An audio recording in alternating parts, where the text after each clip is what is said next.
heard about this story, but it's a very beautiful piece to bring home. It's about, it's not from Buddhism actually. I don't find that story in Buddhism. So this is from Hinduism. There was a Hindu sage. He was going somewhere with his students, and he ended up passing a river. As he was passing the river, he saw a group of people yelling at each other, screaming and kind of fighting. And as soon as he saw that group of people doing that, he stopped for a moment and he looked at his students and asked, "Why are they yelling at each other?" The students said, "Guru, teacher, they are angry at something. That's why they are yelling at each other." But then the teacher said, "Well, they are just living next to each other.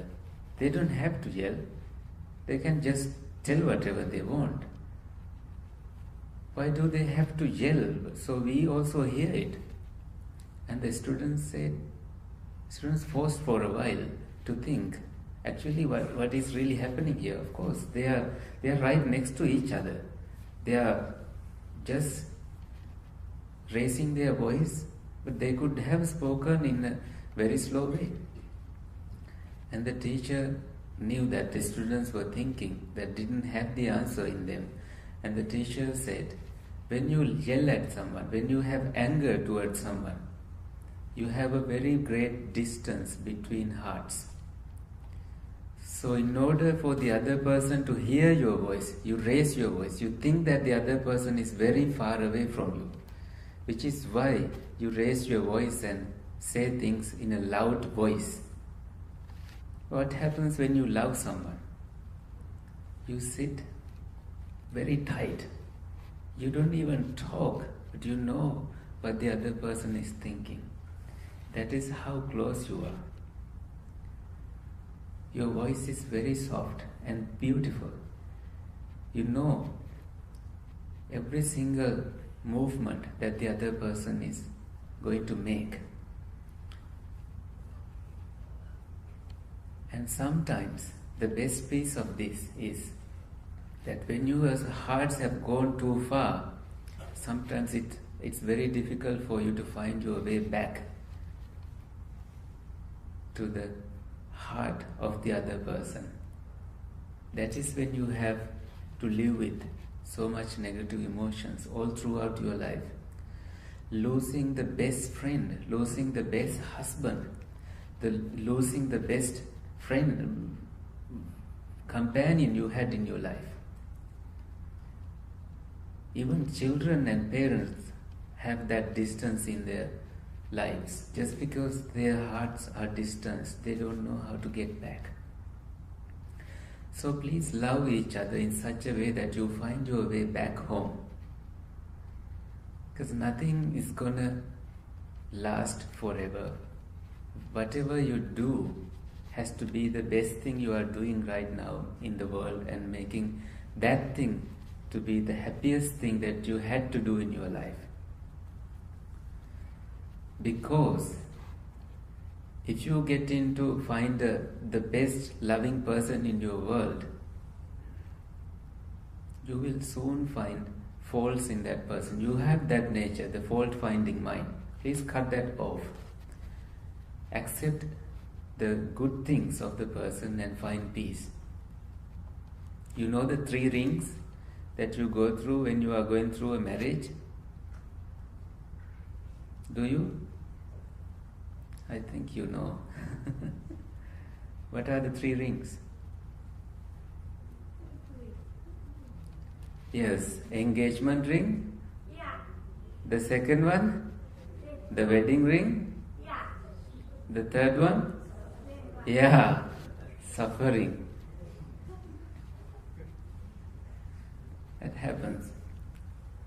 You know what happens in the first year of marriage? The wife listens to the husband. The second year, husband listens to wife. The third year, Neighbors listen to both of them. Neighbors know everything about him. And also, in the marriage, one is always right, the other one is always husband.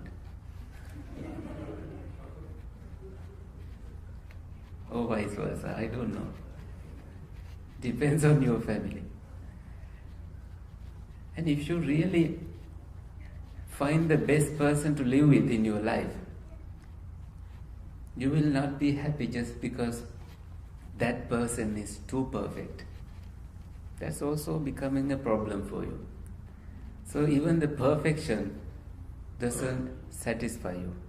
So please practice your love and kindness without having boundaries. When you practice loving kindness, you will not say, if you have someone, like for example, John is your enemy, you can say, may all beings be well and happy except John. If you really have that kind of anger, you will stop there. If you don't have that kind of enemy with you, you are not going to stop anywhere. You will develop an immeasurable mind. You will live like a Brahma in this world. A Brahma way of living is a living of a person who cultivates love, happiness, compassion, and a balanced state of mind. Be that person without expecting someone to be that person and train you. You are the one who becomes that. So keep some meditation going in your life every day, because this saying goes, if you are not a busy person, you should meditate 1 hour a day. If you are a busy person, you must meditate 2 hours a day. So if you complain that you are a busy person, you are the one who needs meditation. So keep purifying your mind. Don't let the things be rotten. And try to put all those 60 years of junk. Delete the trash. It's like learning computer. When you first learn the keyboard, you type here, type there, that key, this key, this key. And eventually you say, hello Bhante, how are you?